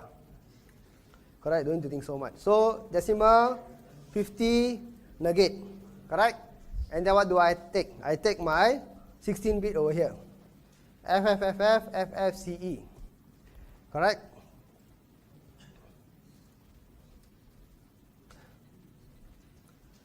So that is what you get over here. FFCE. So that is the lower 16-bit, correct? Representing the minus 50. So this 16-bit is this. Directly you can get from your calculator. If you know how to do the conversion. If not, then you must do it manually, correct? That means if 50, you do 2's complement, then you get minus 50. Okay? 22 and 21 is direct translation. Correct? And this 8 is your opcode field. Okay, so the first three are the same as before. Okay? So the only difference is what? Your RS again is coming here and your RT is coming here. Okay? So the first 4 bits, no problem. The last 16 bits, which is your hexadecimal, you can directly translate using a calculator, or you can use manual approach. How about this? Load word instruction. So load word. Okay? What is the opcode? 35. How do I get 35?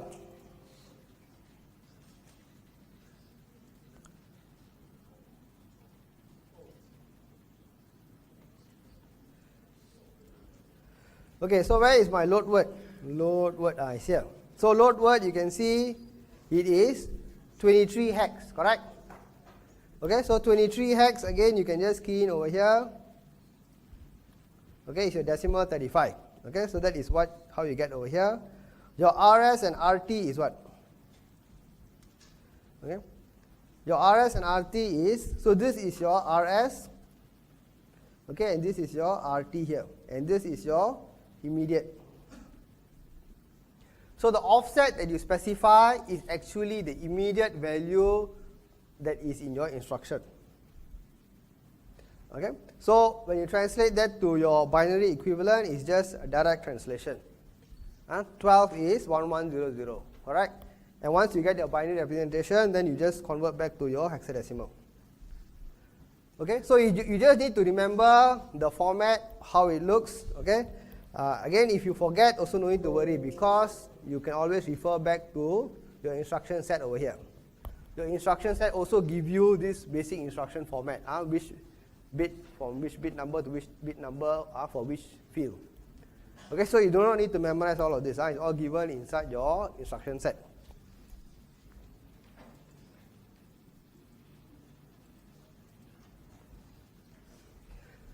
Okay, so now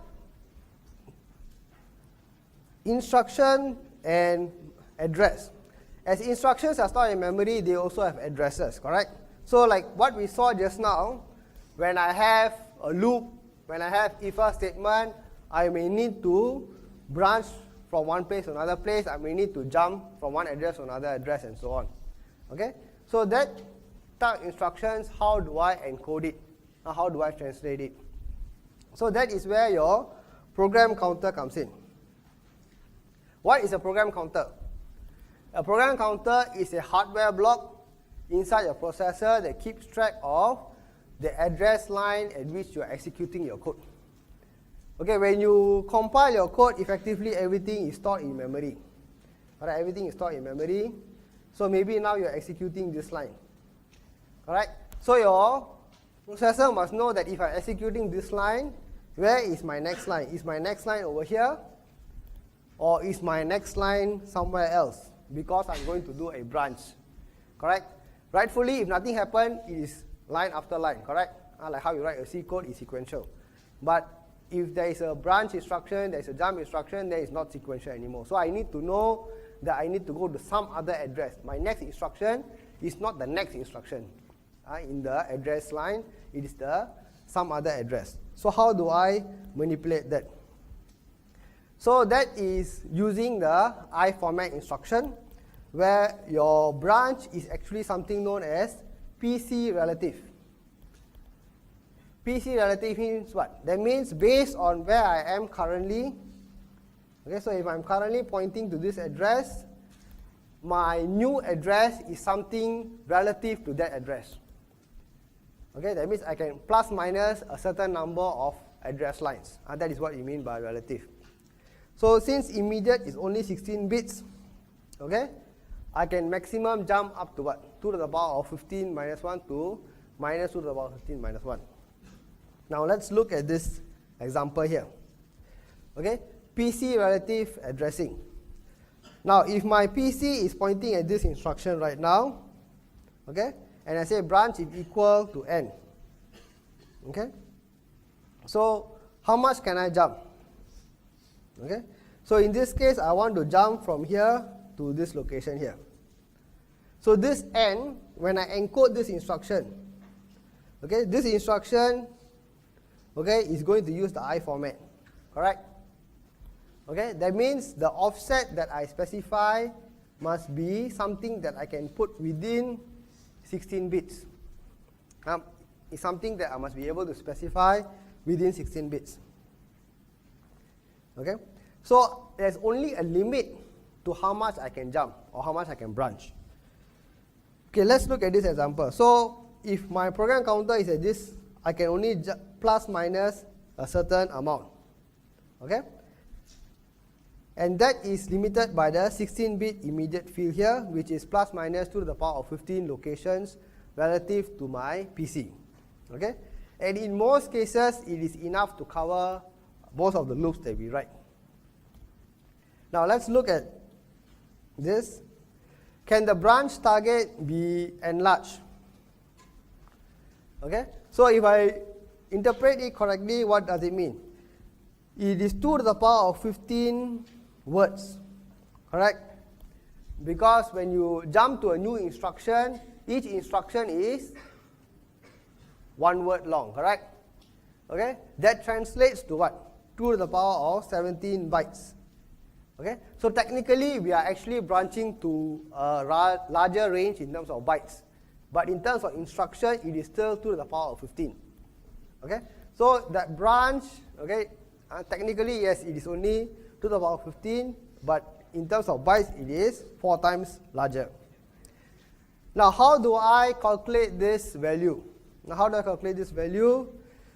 It depends on the current PC, because this is PC relative. So I need to know my current PC, my current program counter. And how your processor operates is, by default, no matter what happens, your PC will always be PC plus 4. Okay? Why PC plus 4? That means the moment I fetch this instruction and put it into my MIPS processor, I will automatically go to PC plus 4. That means by default, your processor is designed to think that I will execute the next instruction. Okay? That is by default. But then, since you may have a branch that is taken or not taken, correct? Okay? So when I encode the instruction, I must specify the address that I'm going to jump to. Okay? And that address I'm going to jump to is based on the immediate value in the instruction multiply by 4. Okay, so let's look at an example here. Okay, when you look at an example, then you roughly get the idea. So let's understand that right now this is my PC, and I'm pointing in this to this address here. Okay, so this is the relative address. So relative to PC, this is offset 0, 4, 8, 12, and 16. Now, when I look at this instruction, branch is equal to n. So I am potentially supposed to come to this location here, correct? Okay, but of course when I am executing the instruction, I do not know whether the branch will be taken. But when I encode the instruction, okay, when I compile, this instruction must be translated to some binary bit stream, correct? So when I encode this instruction, how do I specify this end address? Okay, so the important thing you must understand is the opcode RS RT we know. Okay, opcode you can get from your instruction set. RS and RT we know, which is your actual translation here. This is your RS and this is your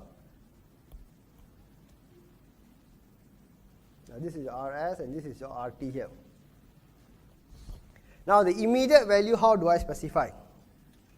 Okay, so let's look at this. The immediate value in this case is based on how many lines of code I need to jump. Okay, I repeat, the immediate value is based on how many lines of code I need to jump. So how many lines of code do I need to jump? 3 or 4? Why 3? Because if I'm executing this line, the moment this line is executing, my PC will automatically be pointing here. Okay, by default, the moment one line is fetched and sent to my processor, my PC automatically is pointing to the next instruction. So my PC is now pointing to the add instruction. So the address of n relative to my PC is PC plus 1 plus 2 plus 3. Okay, so the offset that I need to put in my instruction is relative to my PC, and the PC is automatically incremented by 4 the moment that original instruction is already fetched and sent. Okay, so that is why I get immediate value of 3. Okay, so that is the immediate value over here. So when I translate it, this is the final answer I will get. Okay, RS and RT you know, opcode field you know. Okay, you can get from the instruction set. Okay, so I think I will stop here before any of you decide to jump down somewhere.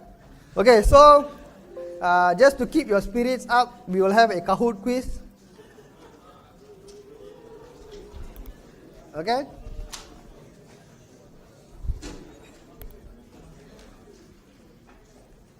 So please take out your handphones.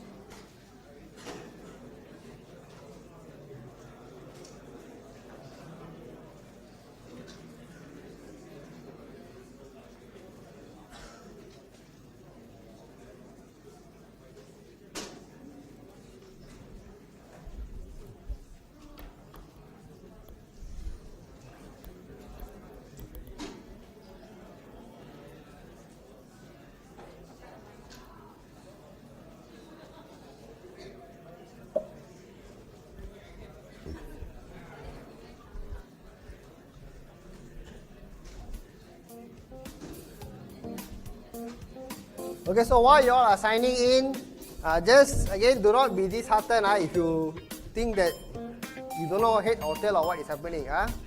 So don't worry, there is still light at the end of the tunnel. You just need to get through the tunnel.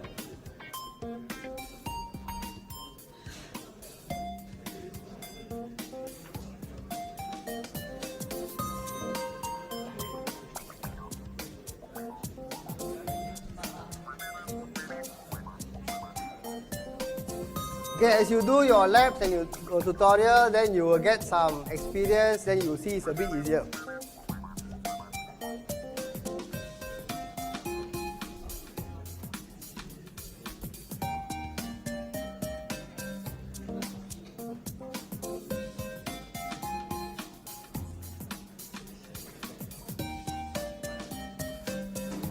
Okay, we'll start another 10 seconds. So anybody else want to join, please join.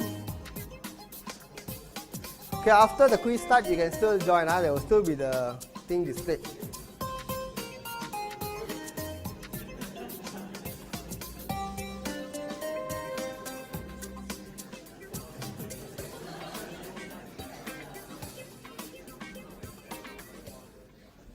Okay, 10 questions. Out of the 10 questions, only I think only one question. Okay, never mind, start first. It's not easy, So you need to have your instruction set standby.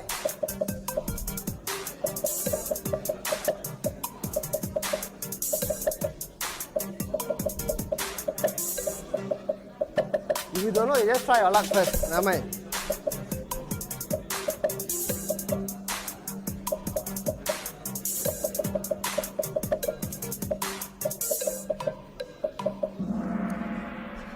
Okay, so this one is, the result is stored in register 10, correct?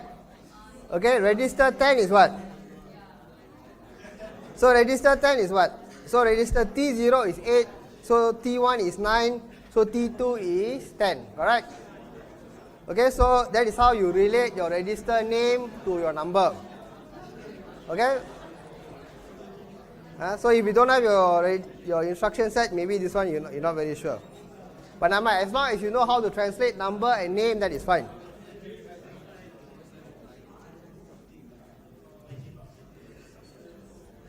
Which instruction loads a value of 100 to register S0?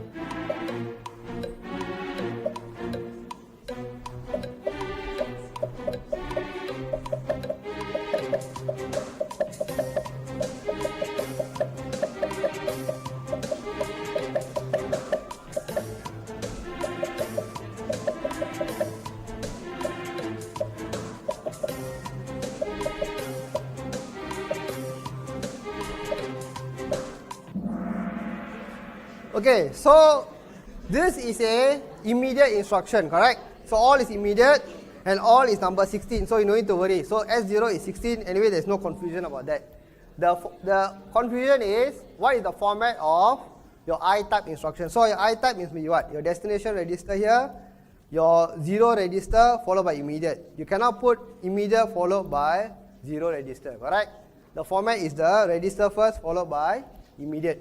And this one is just to trick you because it's not hexadecimal, correct? It's decimal 100. Okay, and this one, again, is nothing to do with the question because we never talk about S1 register. Correct? It's a register, loading an immediate value into a register here. Okay, so majority get it right, that's good. So if you get it wrong, it's fine. But if you get wrong because you accidentally click, it's okay. But if you get wrong because you think wrongly, then hopefully you know what is the correct thinking. Well, I give up, it's fine. So no need to give up, no need to give up.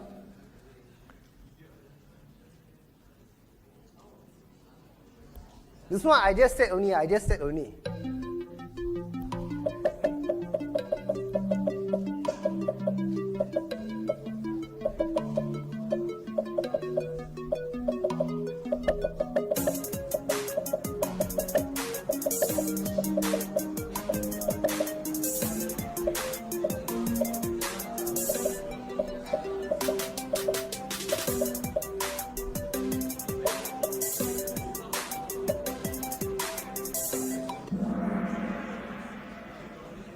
So those of you who say 32 count in decimal, I give you hexadecimal, you count in decimal. Correct? After 28 is what? 28, 29, 2A, 2B. Then 2C will come, correct? So always remember whether we are looking at decimal or hexadecimal. Okay, so if I'm currently at 28 means 28, 29, 2A, 2B is the 4 byte. Then the next start at 2C, correct? And so on. So you must always remember whether we're looking at hexadecimal or decimal representation. Okay, so most of you saw this is because you straight away 28 plus 4, 32.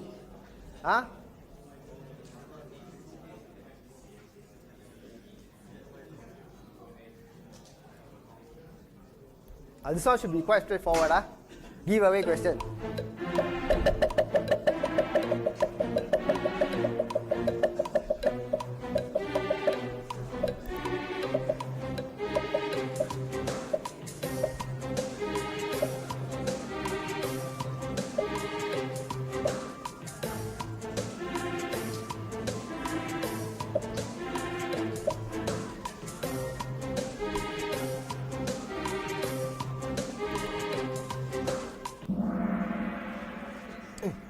Opcode is always 6-bit. So if you look at the instruction set, your opcode is always standard, correct? For all the instruction, your opcode is always 6 bits long. There's no change in that. So the opcode for all instructions is always 6 bits long.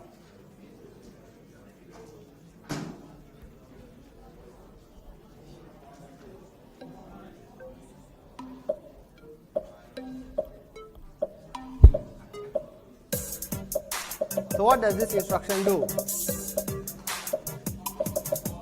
OR I is what? All immediate. All immediate. OR I is all immediate. By taking a register, OR with a value and put back into a register.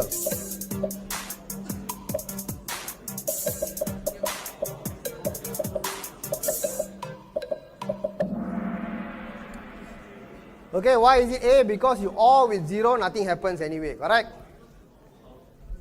0 or anything OR with 0, you do not change the original bit, correct? And so you're not changing anything. Always remember, you OR with 1 to set the bit, you AND with 0 to clear the bit. Anything else is or you AND with 1, you also don't change anything. You OR with 0, you also don't change anything. Okay, so that's why it doesn't change anything here.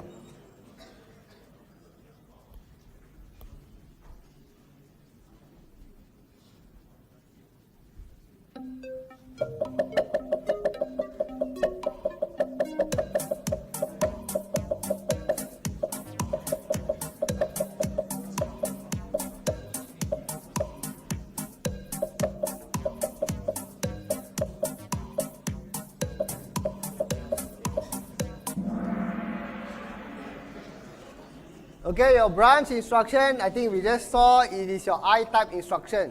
Your I-type instruction can only specify the 16-bit address, which is relative to your PC.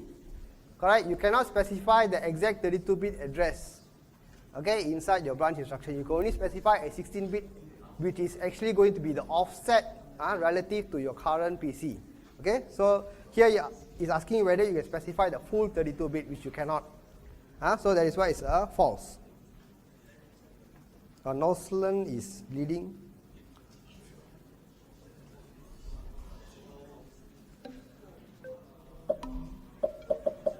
We saw the shift left logical just now, correct?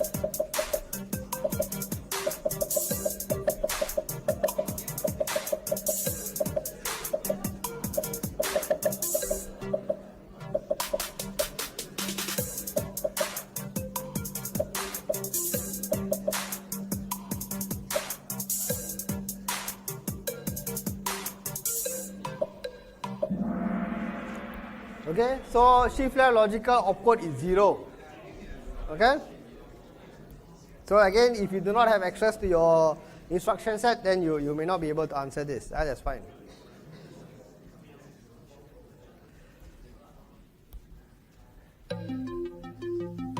We actually haven't covered this, but if you had paid attention just now to the instruction format, you would have figured it out.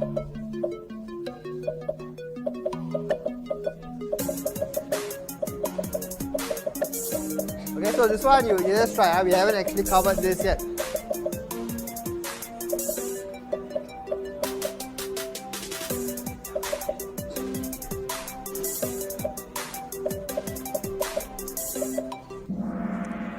Okay, so Y26, if you look at your format, your jump instruction, again 6-bit is opcode, the rest is your address. Okay, so your 32-bit, take away your 6-bit, you get your 26 bits here. Okay, but how it actually translates, how we make use of this 26 bits, we will see tomorrow's lecture. Okay?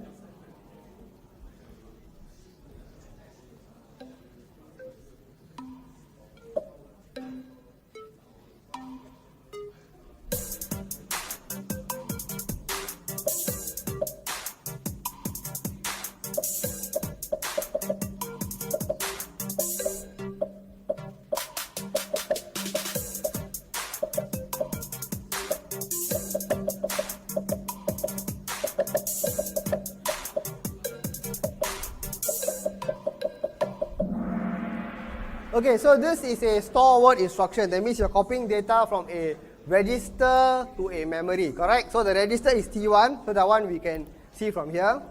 Now the final address is what? This is 0 plus 150, correct? 150 is a decimal 150, correct? It's not hexadecimal. So you are copying data from T1 to address 150. Okay, those of you, you put this because you thought it's hexadecimal. Correct? The immediate value, unless you specify as hexadecimal format, by default it is all decimal. Okay? So this is the correct answer. Okay, so the last question. Which instruction clears all 32 bits in your register S0?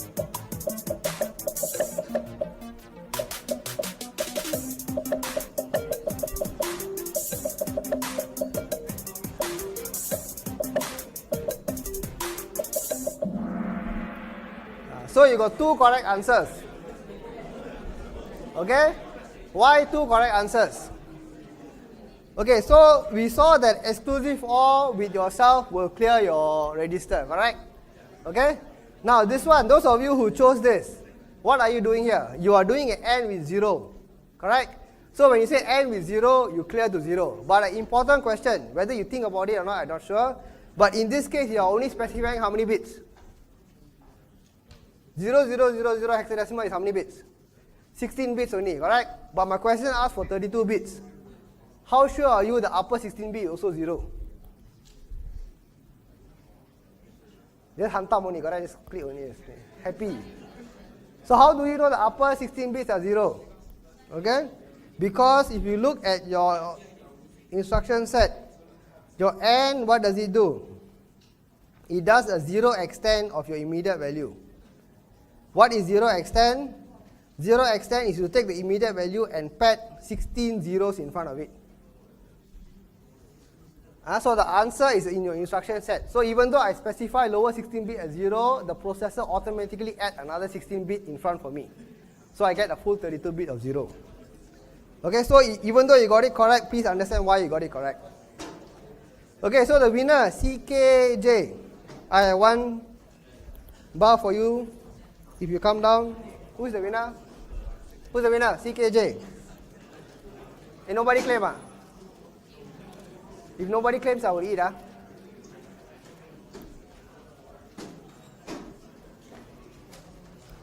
Okay, congratulations. Okay, so see you all tomorrow. Please don't take MC.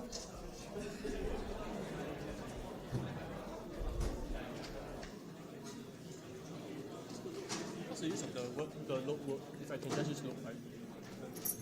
Because in most of because if you load byte in dealing with word data, then you have to load 4 times. So the only difference is that the load word will check if it's like multiple 4. Load word will every time load 4 bytes at a time. Whereas load byte will only load 1 byte at a time. So it all depends on the format of the data that you are dealing with. If I use load byte but I just multiply by 4, will it be the same? No, because load byte will still only take 1 byte. If you want